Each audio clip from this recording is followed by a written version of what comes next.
युतिया माई से कहेली भंजनिया की सुना ए मैरिया हमरी हो। जीवतिया माई से कहेली भंजनिया की सुना ए मैरिया हमरी हो।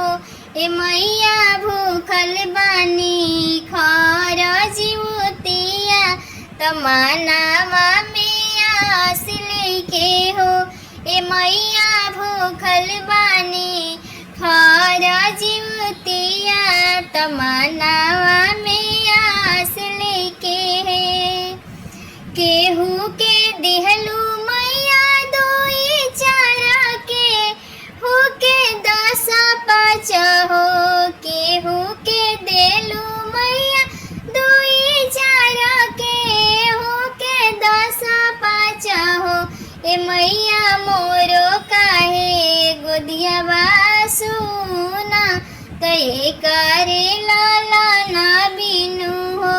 ए मैया मोरो गोदिया काहे बासुना तय करे लाला ना बिनु हो।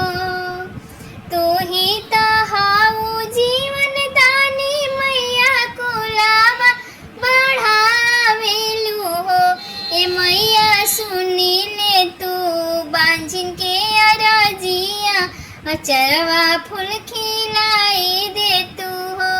ए मैया सुनी ले तू बांझिन के अरजिया अचरवा फूल खिलाई दे तू हो। तू ही ताए मैया चिलो के ललनाया मोर कइलू हो। ए मैया सियार इनके भरी दिहलु गोदिया नो बाबा जिन मेटाई दिहलु हो। ए मैया सियार इनके भरी दिहलु गोदत नो आवाज इनके मेटाई दिहलु हो। तोहार महिमा सब जगह गावे व्रत नर नारी करे हो। तोहार महिमा सब जगह गावे व्रत नर नारी करे हो। ए मैया हमहू भूखा निखर जीवतिया तो आसमान के पूरा करी मानवा के आस पूरा हो। ए मैया हम भूखनी खरा जीवतिया तया आसमान में रखले बानी आसमान के पूरा करी हो।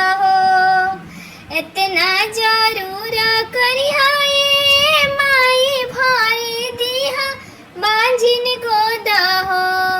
इतना जरूर करी ए माई भरी दिहा बांझिन गोद हो।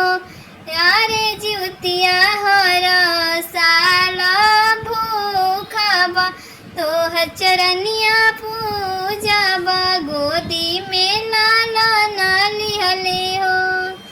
आहे हर सर जीवतिया हम भूखबा राउ चरण के पूजबा गोदी में नाला लिहले हो। जीवतिया माई से कहेली बंझनिया की सुना ए मैरिया हमरी हो। ये मैया भूखल बानी जीवतिया खर तमन्नावा में आस लेके मनावा में सरदा लेके हो। ए मैया भूखल बानी खर जीवतिया तमन्नावा में आस लेके दिला